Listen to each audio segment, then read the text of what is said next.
Hello दोस्तों, स्वागत है आपका आपके अपने यूट्यूब चैनल पर। तो दोस्तों, आज की इस क्लास में हम पढ़ाने वाले आपको क्लास 12 की बायो, जिसमें दोस्तों हमारा टॉपिक होगा आर्तव चक्र। आर्तव चक्र क्या होता है, इसको अलग अलग नाम से भी जाना जाता है। इसको ऋजु चक्र, मासिक धर्म, रजो धर्म, ऋजुस्राव, बहुत सारे नामों से जाना जाता है। लेकिन मैं आपको बता दूं कि इसको अपन बहुत ही डिटेल से पढ़ने वाले हैं। इसमें से आने वाले सभी प्रश्नों को आप आसानी से हल कर सकते हो, लेकिन आपको उसके लिए आपको इस वीडियो को पूरी देखना पड़ेगा।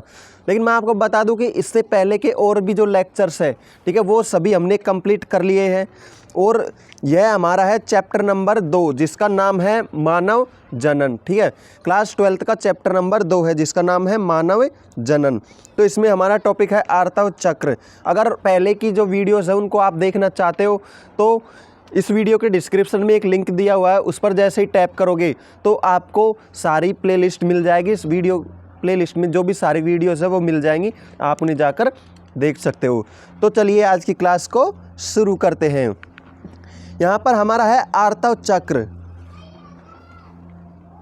देखिए, आर्तव चक्र क्या होता है, इसको इंग्लिश में बोलते हैं मैंचुरियन साइकिल। ठीक है, तो अब देखते हैं हम आर्तव चक्र होता क्या है। सबसे पहले एक मुख्य बात मैं आपको बता दूं कि आर्तव चक्र महिलाओं में होता है, पुरुषों में नहीं होता। ठीक है, तो देखते हैं आगे डेफिनेशन से और अच्छी तरीके से समझेंगे बेटा। प्राइमेट गण की मादाओं में यौवनारंभ के समय एक निश्चित समय अंतराल पर होने वाले नियमित जनन चक्र को आर्तव चक्र कहते हैं। आर्तव चक्र किसे कहते हैं?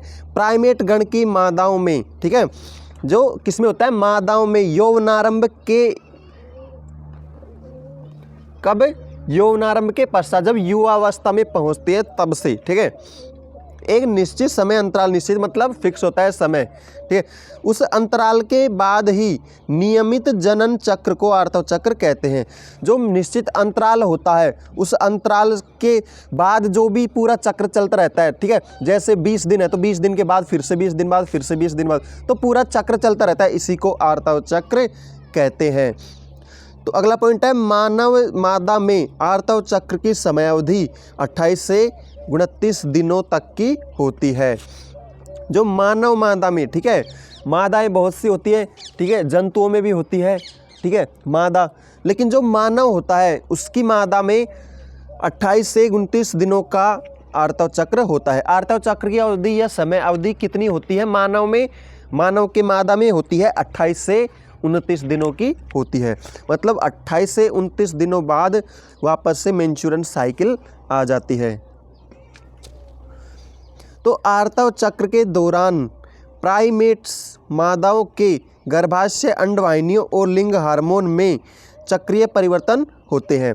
ये आर्तव चक्र क्या होता है? देखिए कि आर्तव चक्र के दौरान, मतलब जब आर्तव चक्र चलता है तो प्राइमेट मादाओं के गर्भाशय, मतलब जो मादाएं होती है, ठीक है, जो महिला मादाएं होती है, फिर जंतु मादा, कोई सी मादा हो, उनमें होता क्या है? जो गर्भाशय, अंडवाहिनियों और लिंग हार्मोन में, गर्भाशय मतलब जहाँ गर्भ होता है, जहाँ पर बच्चा पलता है, वहाँ पर, अंडवाहिनियों में जहाँ अंडा बनता है वहाँ पर, और लिंग हार्मोन में चक्रीय परिवर्तन होता है। इनमें लगातार परिवर्तन होता है, यही होता है आर्तव चक्र। और इसके बहुत सारे नाम हैं, तो देखिए कौन कौन से। इसे ऋज चक्र, माहवारी, मासिक धर्म, रजो धर्म, ऋतुस्राव चक्र आदि नामों से जाना जाता है। यदि आपसे प्रश्न पूछा जाए कि ऋज चक्र क्या होता है, ठीक है, या फिर आ जाए माहवारी क्या होती है, मासिक धर्म क्या होता है, रजो धर्म क्या होता है, या ऋतुस्राव क्या होता है, फिर आर्तव चक्र क्या होता है, ये सब एक ही चीज़ के नाम है। किसके? आर्तव चक्र के। ठीक है, अनेक नाम है इसके मतलब। अतः वास्तव में आर्तव चक्र एक रजो धर्म से लेकर दूसरे रजो धर्म का घटनाक्रम होता है। आर्तव चक्र क्या होता है?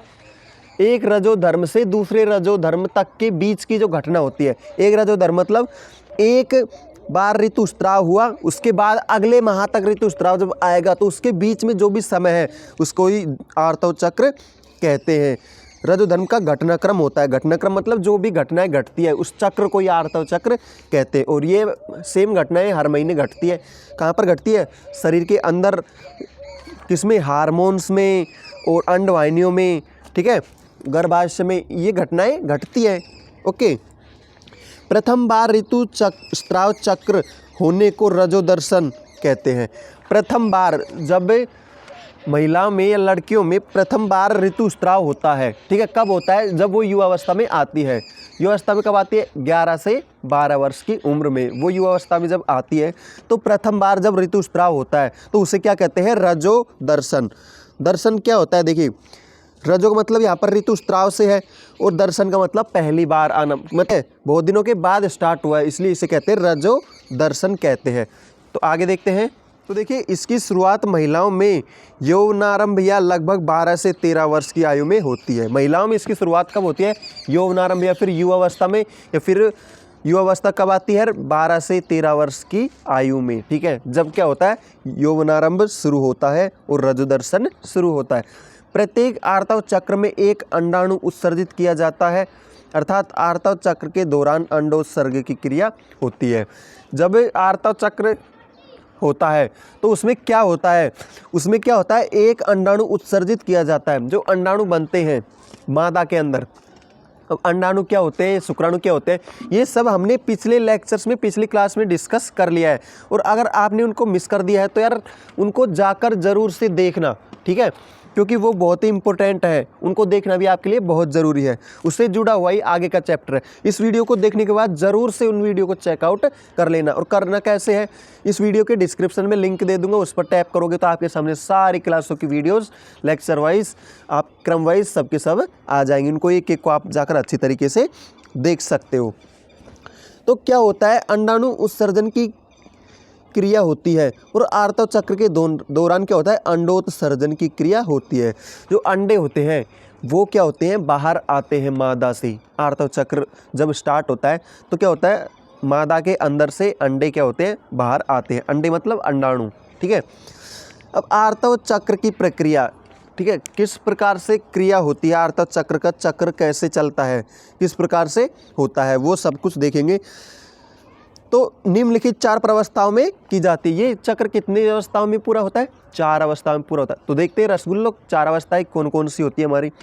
पहला है आर्तव प्रावस्था या फिर रज प्रावस्था, फिर आती है पुटिकीय प्रावस्था, फिर आती है अंडोत्सर्ग प्रावस्था, फिर आती है पीत प्रावस्था। इन सब प्रावस्थाओं को हम देखेंगे अब डिटेल में, एक एक को अच्छी तरीके से बिल्कुल खोल कर देखेंगे, अच्छी तरीके से समझेंगे क्या होता है, सब आपको समझ आ जाएगा, ठीक है। एग्जाम में एक भी प्रश्न इसमें से नहीं छूटेगा, इस बात की मैं गारंटी दे रहा हूँ, लेकिन आपको इसको समझ के पढ़ना पड़ेगा। तो देखते हैं, सबसे पहले देखेंगे आर्तव प्रावस्था। तो देखते हैं आर्तव प्रावस्था क्या होती है। आर्तव चक्र की शुरुआत आर्तव प्रावस्था से होती है। आर्तव चक्र की शुरुआत कहाँ से होती है? आर्तव प्रावस्था से। मतलब आर्तव चक्र शुरू होता है तो शुरू कहाँ से होता है? आर्तव प्रावस्था से होता है, क्योंकि आर्तव चक्र की पहली प्रावस्था है तो इसी से शुरू होगा, इससे ही तो शुरू होगा। बिल्कुल, इतने तो आप भी समझदार हो यार, इतनी सी बात तो समझ लिया करो।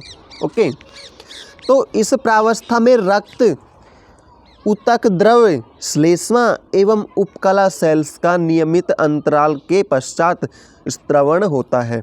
इसमें क्या होता है? इस अवस्था में क्या होता है? रक्त का, ऊतक द्रव का, जो ऊतक होते हैं हमारे टिश्यूज होते हैं वो द्रव के रूप में, श्लेष्मा का, श्लेष्मा मतलब जो पतले पतले पदार्थ होते हैं अंदर, मादा के अंदर होते हैं, और उपकला सेल्स का नियमित अंतराल के पश्चात स्त्रवण, मतलब निश्चित समय के पश्चात इन चीज़ों का स्त्रवण, स्त्रवण मतलब स्त्रावित होना या फिर कह सकते हैं बाहर निकलना। यह स्त्रवण लगभग 3 से 5 दिनों तक चलता है। यह स्त्रवण कब तक चलता है? 3 से 5 दिनों तक। मतलब यह क्रिया संपन्न होने के बाद जो ये अंडे हैं, जो अंडाणु है वो बाहर निकलते हैं, वो कितने समय तक? 3 से 5 दिनों तक निकलते हैं। मतलब से ऊतक द्रव, श्लेष्मा, ये फिर उपकला सेल्स क्या होंगी? बाहर निकलेंगी। किसके रूप में? ब्लड के रूप में, ठीक है। इसके दौरान गर्भाशय से रक्त का स्त्रवण, गर्भाशय अंतःस्तर तथा रक्त वाहिनियों का नष्ट होना है, जो द्रव के रूप में योनि मार्ग से बाहर निकलती है। अभी मैंने बताया था आपको, इसमें क्या होता है? गर्भाशय से रक्त का स्त्रवण, मतलब गर्भ में रक्त का स्त्रवण होता है, गर्भ के द्वारा गर्भ में से क्या होगा, रक्त बाहर आएगा। गर्भाशय अंत स्तर तथा रक्त वाहिनियों का नष्ट होना, जो गर्भाशय की स्तर होती है वो नष्ट होंगी और रक्त वाहिनियाँ होंगी वो भी नष्ट होंगी और वो नष्ट होकर योनि मार्ग से बाहर आ जाएंगी एक द्रव के रूप में। द्रव क्या होता है, एक लिक्विड जैसे जल होता है उसी प्रकार जल होता है, वो भी एक द्रव होता है। द्रव मतलब जो भी चीज़ें जिनकी क्या होते हैं, सांद्र नहीं होती, सांद्र मतलब पतली होती है, गाढ़ी नहीं होती है, ठीक है। जैसे जल होता है वो भी द्रव होता है, तो ब्लड होता है वो भी द्रव होता है, लेकिन वो गाढ़ा द्रव होता है, ठीक है। उसी प्रकार का एक द्रव है। योनि मार्ग से बाहर आ जाते हैं ये सब चीज़ें, कट कट कर निकलती हैं। यह क्रिया रजोधर्म, माहवारी या फिर मासिक धर्म, रजोधर्म को ही बोलते हैं, कहलाती है। जो ये बाहर आने की जो क्रिया होती है इसी को क्या कहते हैं, रजोधर्म कहते हैं। उम्मीद करता हूँ मेरे प्यारे बच्चों को समझ में आ रहा होगा, बहुत ही सिंपल तरीके से देख रहे हैं। तो रजोधर्म तभी होता है जब अंडाशय से उत्सर्जित अंडाणु निषेचित नहीं होता, अर्थात रजोधर्म की अनुपस्थिति गर्भधारण का संकेत होती है। मतलब देखिए भैया, बहुत ही इंपॉर्टेंट चीज़ आ रही है हमारे पास यहाँ पर। क्या आ रही है कि रजोधर्म तभी होता है जब गर्भधारण नहीं होता है। मान लो अंडाशय से जो अंडाणु निकलते हैं, अब भैया अंडाशय क्या होता है, अंडाणु क्या होते हैं, वो सब हमारा बहुत पहले हो चुका है कंप्लीट, और उसको देखना है तो आपको पिछली क्लास में जाकर देखना पड़ेगा कि अंडाशय कैसे होता है, शुक्राणु क्या होता है, निषेचन कैसे होता है, सब कुछ मैंने पहले स्टेप बाय स्टेप आपको बता रखा है। तो अब सिर्फ और सिर्फ हम ऊपर से देखेंगे थोड़ा, क्योंकि जिसने पहले की क्लासों को देख रखा है उसको तो समझ में तुरंत आएगा मेरे प्यारे बच्चे, लेकिन जो नए हैं उनको थोड़ी सी दिक्कत आएगी। ज़्यादा दिक्कत मैं नहीं आने दूंगा, क्योंकि स्टेप बाय स्टेप हम सब कुछ क्लियर करते हुए ही चलेंगे, ज़्यादा दिक्कत नहीं आने दूंगा। लेकिन उनको भी आपको जाकर ज़रूर से देखना पड़ेगा, तभी आपके पूरा चैप्टर क्लियर हो पाएगा, ये तो ज़रूर आपको देखना ही पड़ेगा, ठीक है। तो जब अंडाशय होता है वो निषेचित हो जाता है तो गर्भधारण हो जाता है, इतनी सी बात आपको समझ में आ गई। लेकिन जब अंडाशय निषेचित नहीं हो पाता है तो क्या होता है, तो रजोदर ये ऋतुस्राव होता है, आर्तव चक्र की क्रिया तभी संपन्न होती है। अगर मान लो किसी महिला में ऋतुस्राव नहीं हुआ है तो यह संकेत है कि उसका गर्भधारण हो गया है, उसके पेट में बच्चा पल रहा है, ठीक है। अगर निषेचन हो गया है तो ऋतुस्राव नहीं होगा, ठीक है। तो रजोधर्म की अनुपस्थिति यह संकेत है कि गर्भधारण हो चुका है। किंतु रजोधर्म अत्यधिक तनाव, कमजोरी एवं कमजोर स्वास्थ्य आदि के कारण भी हो सकता है। लेकिन रजोधर्म होता है, रजोधर्म क्या होता है, आर्तव चक्र होता है, वो अत्यधिक तनाव मतलब टेंशन लेते हैं ना, उससे भी इस पर प्रभाव पड़ता है। कमजोरी से मतलब किसी महिला का शरीर कमजोर है तो उससे भी इस पर प्रभाव पड़ता है। एवं कमजोर स्वास्थ्य आदि के कारण भी हो सकता है। मतलब कमजोर स्वास्थ्य मतलब उसका स्वास्थ्य ठीक नहीं रहता है, थोड़े थोड़े समय में ही वह बीमार पड़ते रहते हैं, कुछ समय में ही बीमार हो जाती है, मतलब थोड़ी सी जुकाम लगने से ही बीमार हो जाती है, बुखार आने लग जाता है। तो ऐसी स्थिति में भी क्या होता है, रजोधर्म होने लगता है। तो पुटिकीय प्रावस्था, सबसे पहली प्रावस्था आर्तव प्रावस्था पढ़ ली हमने। तो सेकंड नंबर पे आ रही है हमारी बहुत प्यारी सी प्रावस्था, पुटिकीय प्रावस्था। तो देखते हैं इस प्रावस्था में क्या होता है। यह प्रावस्था 6वें दिन से 13वें दिन तक होती है। यह प्रावस्था क्या होती है, 6वें दिन से, मतलब 3 से 5 दिन तक तो हमारा ऋतुस्राव चलता रहा। अब वो बंद हो गया है, ठीक है। तो 6ठा दिन आ गया है हमारा, तो 6ठे दिन से 13वें दिन तक पुटिकीय प्रावस्था होती है। और इस प्रावस्था में क्या होता है, अंदर मादा के अंदर क्या होता है, देखिए इस प्रावस्था के दौरान अंडाशय के अंदर प्राथमिक पुटिका में वृद्धि होती है।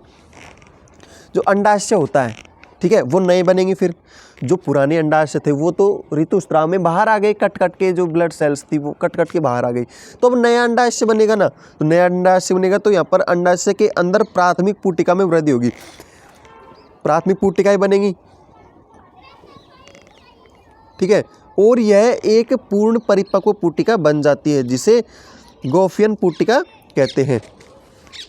तो प्राथमिक पुटिका बनेगी और फिर उससे क्या होगी, परिपक्व पुटिका बन जाती है। अब प्राथमिक पुटिका से परिपक्व पुटिका कैसे बनती है, अब आप पूछोगे कि भाई प्राथमिक पुटिका थी उससे परिपक्व पुटिका बन गई, कैसे बन गई, ये तो हमें पता ही नहीं है।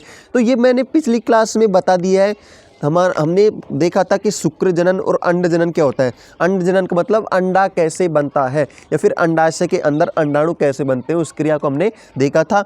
और शुक्राशय में शुक्राणु कैसे बनते हैं, उस क्रिया को भी हमने डिटेल से देख रखा है पिछली क्लास में। ठीक है, तो क्या होता है यहाँ पर पुटिकाएँ होती है, पहले तो प्राथमिक होती है और फिर वो धीरे धीरे क्या हो जाती है, परिपक्व हो जाती हैं। उनको क्या कहते हैं, ग्राफियन पुटिका कहते हैं। अर्थात देखिए फिर आगे का पॉइंट, पुटिकीय प्रावस्था में अंडाशय में ग्राफियन पुटिका का निर्माण होता है। इसके साथ साथ गर्भाशय में प्रचुरोद भवन के द्वारा गर्भाशय अंतःस्तर पुनः उत्पन्न हो जाता है। फिर क्या होता है, ग्राफियन पुटिका का निर्माण हो गया तो इसके साथ साथ क्या हो, गर्भाशय में प्रचुरोद भवन, प्रचुरोद भवन का मतलब क्या होता है, मतलब परिपक्व ही होता है एक तरह से, के द्वारा गर्भाशय अंतःस्तर पुनः उत्पन्न होने लगते हैं। गर्भाशय की पहले तो गर्भाशय के अंतःस्तर ऋतुस्राव के द्वारा बाहर आ गई तो वापस से अंतःस्तर बनने लग जाती है गर्भाशय की, क्योंकि ये साइकिल में क्या होता है, गर्भाशय की बच्चा पैदा करने की एक पूरी प्रक्रिया होती है, वो चलती है। ठीक है, अगर उसमें निषेचित नहीं हुआ तो जो भी चीज़ें बनी थी, जो भी तैयारी हुई थी उसको नष्ट कर दिया जाता है। फिर जब अगला महीना आता है तो फिर से वही तैयारी चलती है, फिर नहीं होता है तो फिर नष्ट हो जाता है, और फिर अगला महीना आता है तो मान लो उस महीने में निषेचित तो हो गया अंडा, तो वह अंडा क्या होता है, गर्भ में स्थापित हो जाता है और बच्चा बनने लग जाता है। ठीक है, यह प्रक्रिया हर महीने महिलाओं में होती रहती है। तो द्वारा गर्भाशय अंतःस्तर पुनः उत्पन्न हो जाता है। देखिए फिर से उत्पन्न हो गया। तो आगे देखते हैं, अंडाशय एवं गर्भाशय के परिवर्तन पीयूष ग्रंथि तथा अंडाशय हार्मोन की मात्रा के स्तर पर निर्भर करते हैं। जो अंडाशय एवं गर्भाशय के परिवर्तन होते हैं वो कौन नियंत्रित करता है, फिर कौन उनको नियंत्रित करता है, यहाँ पर अंडाशय हार्मोन और पीयूष ग्रंथि इनको नियंत्रित करते हैं। आगे देखते हैं, अतः पुटिकीय प्रावस्था के अंत में महिला के गर्भाशय का अंतःस्तर काफ़ी मोटा हो जाता है।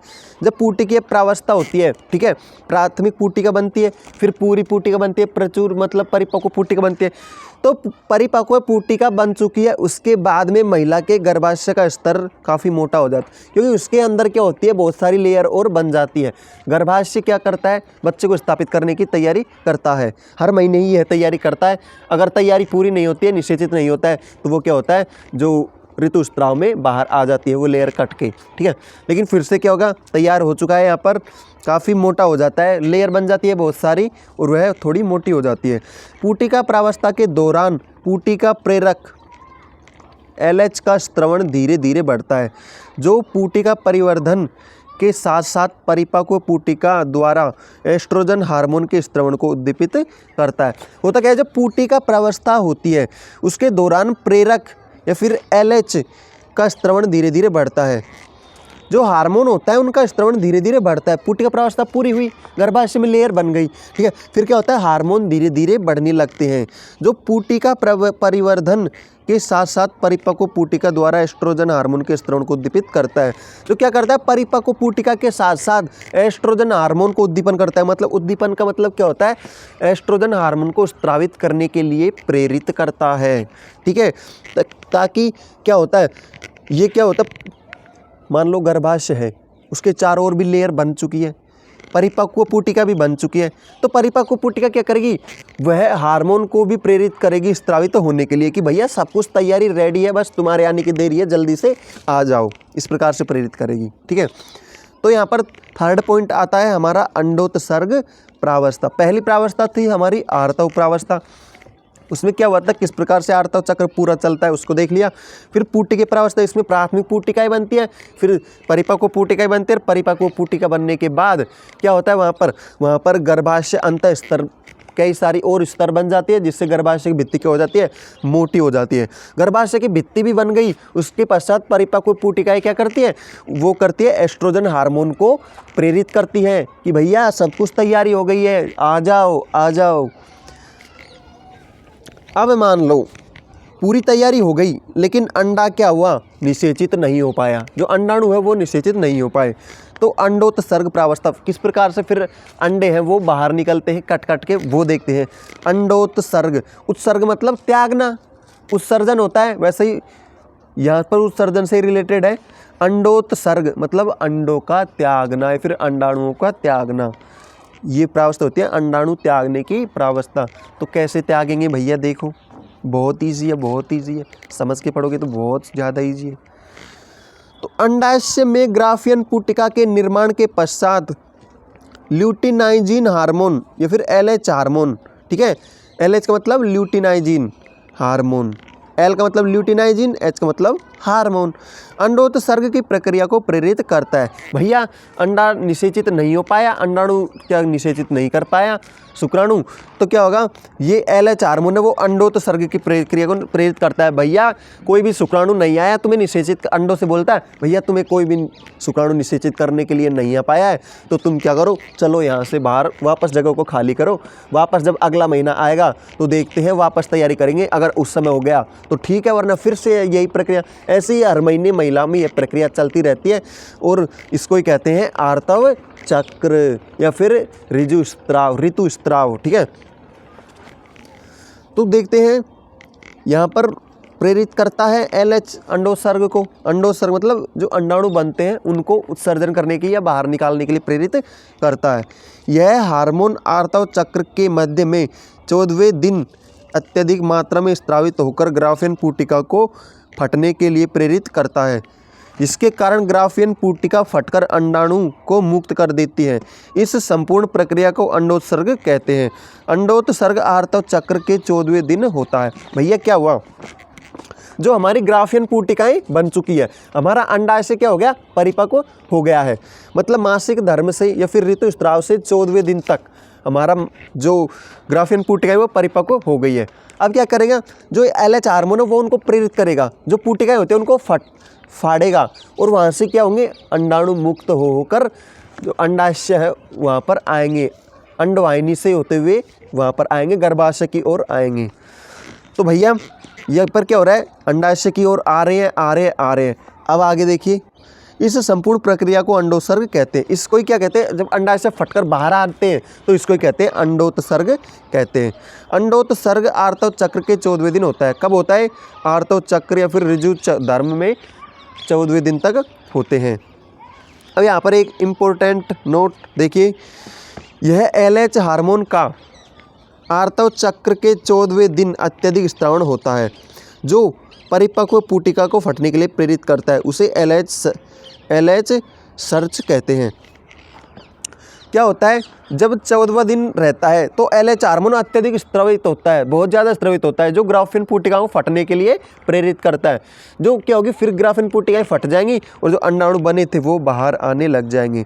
तो इस कारण से इसे क्या कहते हैं, LH सर्च कहते हैं, क्योंकि ये अत्यधिक स्रावित होकर ग्राफियन पुटिकाओं को फाड़ देता है। तो अंडोत्सर्ग प्रावस्था थी। तो अब आता है हमारा पॉइंट अंडोत्सर्ग। अंडोत्सर्ग किस प्रकार से होता है उसको देखते हैं। अंडाशय की ग्राफियन पुटिका का फटकर अंडाणु या फिर द्वितीयक oocyte से मुक्त होने की प्रक्रिया को अंडोत्सर्ग कहते हैं। तो अंडाशय का ग्राफियन पुटिका से फटकर बाहर आना अंडोत्सर्ग कहलाता है, या फिर मुक्त होना भी अंडोत्सर्ग कहलाता है। अगला पॉइंट है हमारा पित्तपिंड प्रावस्था या कॉर्पस ल्यूटियम प्रावस्था। 3 प्रावस्थाएं हो गई हमारी, अब चौथी प्रावस्था आती है पित्तपिंड प्रावस्था या फिर कॉर्पस ल्यूटियम प्रावस्था। तो देखते हैं, इसको भी देख लेते हैं कि ये क्या होता है भैया। यह अंडोत्सर्ग के बाद की प्रावस्था होती है। अंडा है वो उत्सर्जित हो गया या फिर बाहर आ रहा है, उसके बाद अगली प्रावस्था स्टार्ट होती है। तो यह अंडोत्सर्ग के बाद की प्रावस्था है, इसलिए इसे पश्च अंडोत्सर्ग प्रावस्था भी कहते हैं। इसलिए इसे और क्या नाम से जाना जाता है, पश्च अंडोत्सर्ग प्रावस्था, मतलब अंडोत्सर्ग के बाद की प्रावस्था। ओके,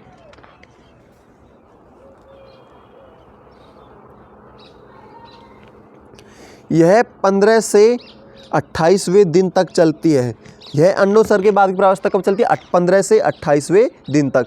अतः यह अवस्था 13 से 14 दिन तक की होती है। मतलब 15 से 28 के बीच में कितने दिनों का गैप है, 13 से 14 दिन का गैप है। ठीक है, तो इतने दिनों तक यह अवस्था चलती है। इस अवस्था में पित्तपिंड का निर्माण होता है, इसलिए इसे पित्तपिंड प्रावस्था भी कहते हैं। इस अवस्था में क्या बनते हैं, पित्तपिंडक बनते हैं। पित्तपिंडक क्या होते हैं वो भी देखेंगे आगे कि वो क्या होते हैं।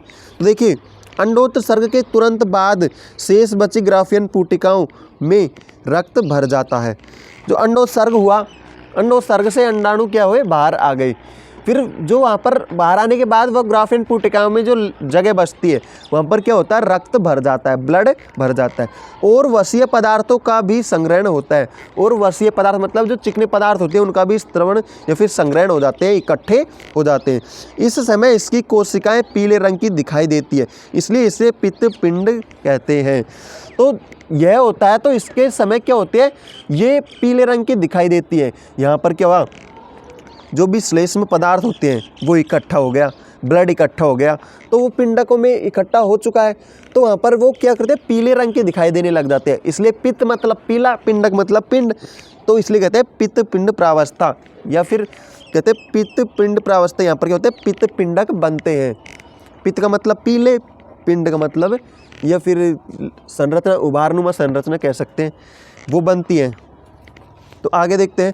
अतः अंडोत्सर्ग के बाद शेष बची ग्राफियन पुटिका को कॉर्पस ल्यूटियम कहते हैं। अंडोत्सर्ग के बाद जो शेष पुटिकाएं बचती हैं उन्हें कॉर्पस ल्यूटियम कहते हैं या फिर पित्तपिंड कहते हैं। कॉर्पस ल्यूटियम और पित्तपिंड एक ही होता है। तो एग्जाम में आ जाए कि पित्तपिंड क्या होते हैं, तो अंडोत्सर्ग के बाद शेष बची संरचनाओं को पित्तपिंड कहते हैं। इस प्रकार से लिख सकते हैं, बहुत इंपॉर्टेंट है। कॉर्पस ल्यूटियम एक अंतःस्रावी ग्रंथि के समान कार्य करती है क्योंकि इसके द्वारा प्रोजेस्टेरोन हार्मोन का स्त्रवण किया जाता है। जो कॉर्पस ल्यूटियम या फिर पित्तपिंड होता है उसको एक अंतःस्रावी ग्रंथि के द्वारा भी समझा जाता है। ऐसा माना जाता है कि यह एक अंतःस्रावी ग्रंथि होती है। क्यों माना जाता है ऐसा, क्योंकि इसके द्वारा प्रोजेस्टेरोन हार्मोन का स्त्रवण होता है। ये पित्तपिंड होते हैं, ये क्या करते हैं, प्रोजेस्टेरोन हार्मोन का स्त्रवण करते हैं। बाद में क्या करते हैं, ये प्रोजेस्टेरोन हार्मोन को स्रावित करते हैं, इसलिए इसको एक अंतःस्रावी ग्रंथि भी कहा गया है। ठीक है बच्चों, अब आगे क्या होगा, यह प्रोजेस्टेरोन हार्मोन गर्भाशय अंतःस्तर को बनाए रखने के लिए आवश्यक होता है। जो प्रोजेस्टेरोन हार्मोन होता है वो क्या करता है, गर्भाशय की अंतःस्तर मतलब आंतरिक लेयर होती है उसके लिए आवश्यक होता है, उसको बनाए रखने के लिए आवश्यक होता है। अगर प्रोजेस्टेरोन हार्मोन नहीं होगा तो अंतः लेयर नहीं बन पाएगी, सर्वाइव नहीं कर पाएगी।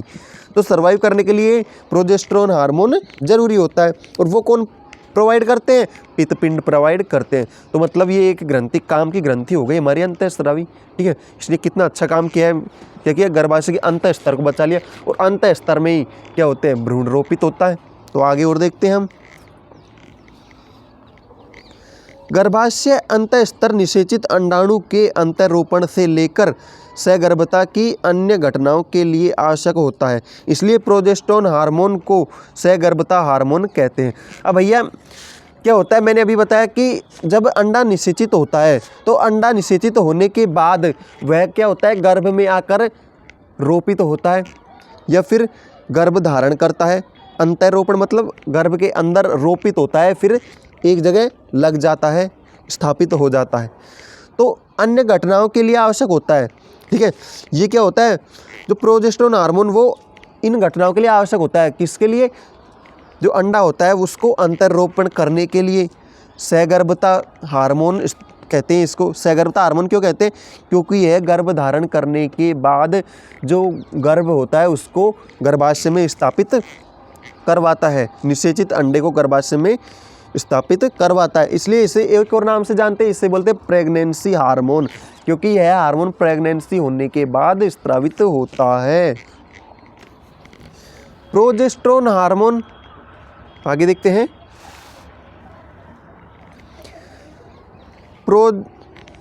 प्रोजेस्टेरोन हार्मोन के प्रभाव से गर्भाशय अंतःस्तर मोटा हो जाता है।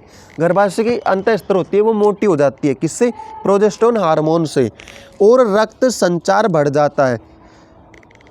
तो प्रोजेस्टेरोन हार्मोन स्रावित होगा तो गर्भ की भित्तियां मोटी हो जाएंगी और उनमें क्या होगा, ब्लड सर्कुलेशन तेजी से होने लग जाता है। उन स्तरों के अंदर ब्लड होता है वो तेजी से फ्लो होने लग जाता है, अंतःस्तर मोटी हो जाती है। अब ब्लड फ्लो तेजी से होगा, कैसे होगा, क्यों होगा, क्या ज़रूरत पड़ी ब्लड फ्लो को तेज़ी से करवाने की? तो भैया जब बच्चा वहाँ पर रोपित हो गया, भ्रूण वहाँ पर रोपित हो चुका है गर्भाशय में, तो उसको भी तो बनने के लिए ब्लड की आवश्यकता होती है, ठीक है। तो ब्लड की आवश्यकता होती है, तो ब्लड कहाँ से मिलेगा? वो तो क्या करेगा, गर्भाशय के अंत स्तर अंदर की लेयरों से ही लेगा, तो वहाँ पर ब्लड होगा तभी तो लेगा। तो उसके लिए वहाँ पर ब्लड सर्कुलेशन कराने का कौन काम करता है? यहाँ पर प्रोजेस्टेरोन हार्मोन करता है। तो मतलब बहुत ही इंपॉर्टेंट हार्मोन हो गया, इसलिए इसे क्या कहते हैं, प्रेगनेंसी हार्मोन भी कहते हैं, या फिर सहगर्भता हार्मोन भी कहते हैं, या फिर प्रोजेस्टेरोन हार्मोन तो इसका नाम ही है, ठीक है।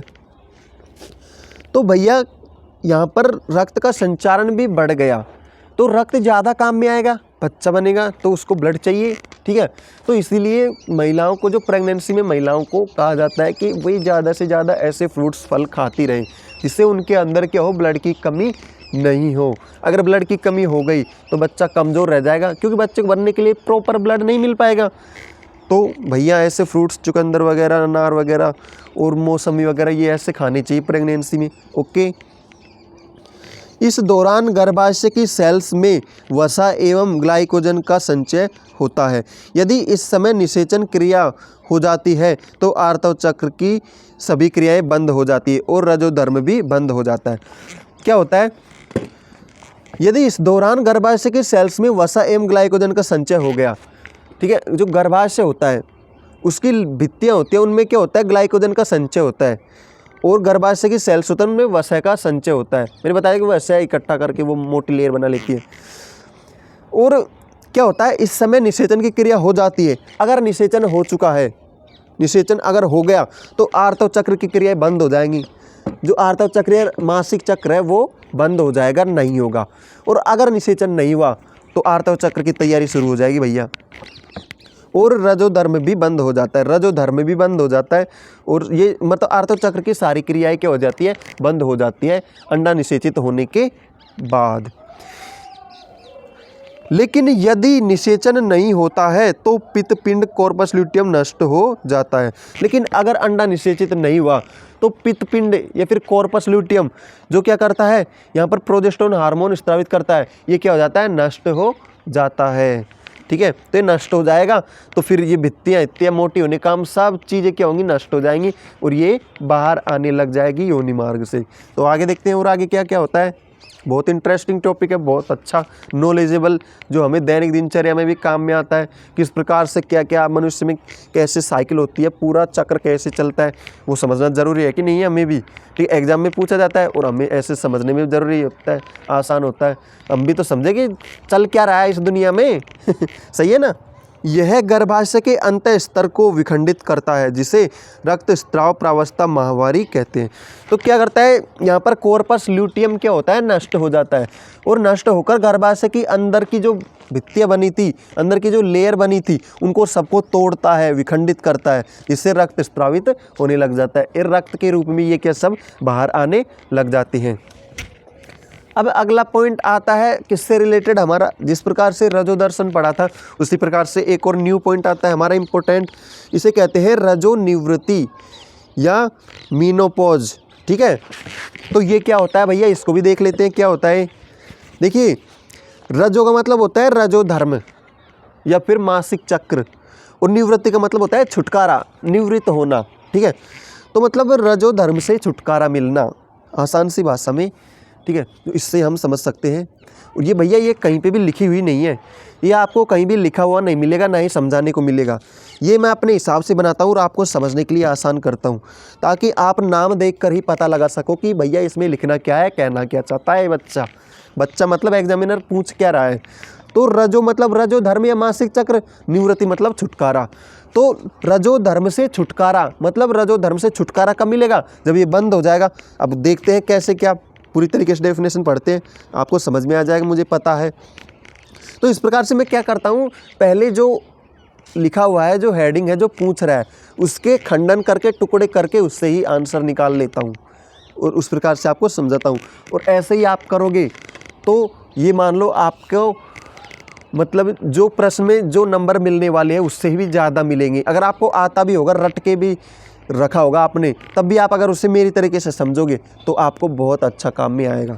ठीक है। और अच्छी तरीके से समझ के तो अच्छी तरीके से कर सकते हो, और समझ के पढ़ने में यार मज़ा ही कुछ अलग है समझ के पढ़ने का। तो जब महिला का ऋजु चक्र 50 वर्ष की आयु तक बंद हो जाता है, इस स्थिति को रजोनिवृत्ति तक की आवश्यकता में चक्रीय रजोधर्म सामान्यतः जनन अवधि का सूचक होता है। देखिए 50 वर्ष की आयु तक बंद हो जाता है, जो रजोधर्म होता है वो बंद हो जाता है। मैंने कहा था रजोनिवृत्ति मतलब ऋतुस्राव या रजोधर्म से छुटकारा पाना। तो यह कब होता है? जब महिलाएं 50 वर्ष की हो जाती हैं तो उनमें ये बंद हो जाता है। इस स्थिति को रजोनिवृत्ति तक की अवस्था में चक्रीय रजोधर्म सामान्य जनन अवधि का सूचक होता है, ठीक है। जो रजोनिवृत्ति हो जाती है 50 वर्ष की महिलाओं में 50 वर्ष तक हो जाती है, ठीक है। और ये क्या होता है? जनन अवधि का सूचक होता है, मतलब जनन अवधि समाप्त हो चुकी है ऐसा माना जाता है। जब रजोनिवृत्ति हो जाती है, जो ऋतुस्राव बंद हो जाता है, तो क्या होता है? उनमें जो जनन की क्षमता हो जाती है वो नष्ट हो जाती है, बंद हो जाती है। इसी और महिलाओं में सिंपल सा डेफिनेशन देखते हैं कि महिलाओं में या फिर मादा में ऋतुस्राव का उनके 50 वर्ष की आयु तक या फिर महिलाओं का ऋतुस्राव बंद होने की प्रक्रिया को रजोनिवृत्ति कहते हैं, ठीक है। अतः रजोदर्शन से लेकर रजोनिवृत्ति की अवस्था को चक्रीय रजोधर्म सामान्यतः जनन अवधि का सूचक होता है। मतलब रजोधर्म जहाँ से स्टार्ट होता है और जहाँ पर जाकर रुकता है, मतलब रजोधर्म से और रजोनिवृत्ति तक की जो काल होता है, समय होता है, वो जनन काल कहलाता है, फिर जनन अवधि कहलाता है। मतलब रजोधर्म स्टार्ट होता है और जहाँ पर ख़त्म होता है रजोधर्म स्टार्ट और निवृत्ति, ठीक है, उस समय के जो बीच का आयु होता है वही जनन करने की आयु होती है, उसके बाद जनन संभव नहीं है। अब देखते हैं हमारा न्यू टॉपिक, ठीक है, बहुत ही इम्पोर्टेंट, जो कि हार्मोन से रिलेटेड है। आर्तव चक्र का हार्मोनल नियंत्रण। भैया आर्तव चक्र होता है वो हार्मोनों से कैसे नियंत्रित होता है? किस प्रकार से हार्मोन आर्तव चक्र को, रजोधर्म चक्र को नियंत्रित करते हैं? तो देखते हैं। आर्तव चक्र का नियंत्रण एस्ट्रोजन एवं प्रोजेस्टेरोन हार्मोन द्वारा होता है। कौन कौन से हार्मोन नियंत्रित करते हैं आर्तव चक्र को? एस्ट्रोजन हार्मोन और प्रोजेस्टेरोन हार्मोन, ठीक है।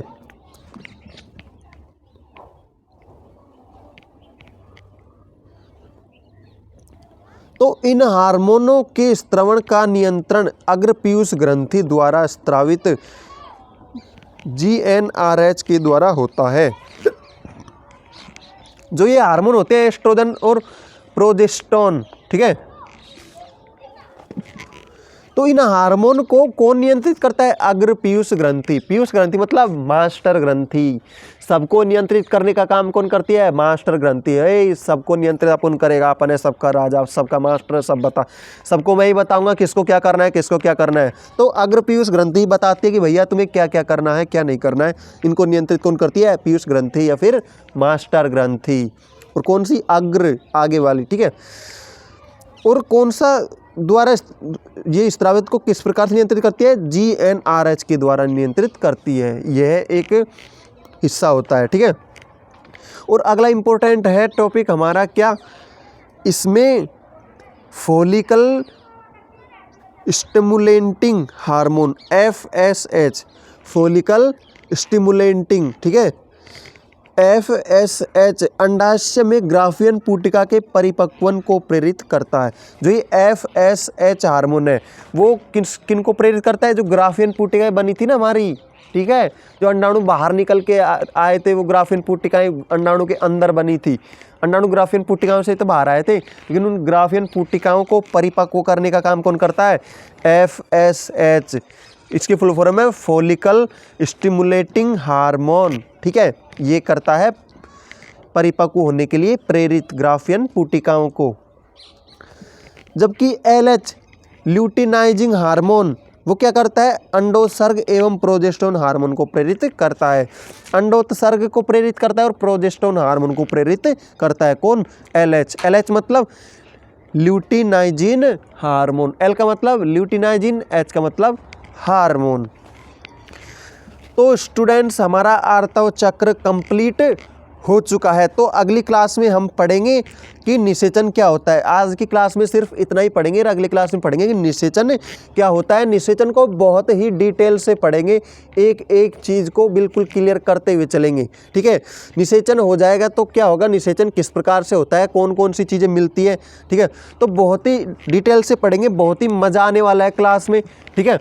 तो उस क्लास को भी ज़रूर से देखना, और उस क्लास को देखने के लिए, और अगर आपको ये क्लास थोड़ी सी भी अच्छी लगे तो वीडियो को लाइक और चैनल को सब्सक्राइब ज़रूर से कर देना, ठीक है।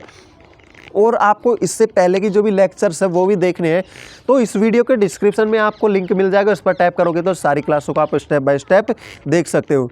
तो मिलते हैं इस वीडियो के नेक्स्ट पार्ट में, ठीक है। तब तक के लिए पढ़ते रहिए, हंसते रहिए, मुस्कुराते रहिए।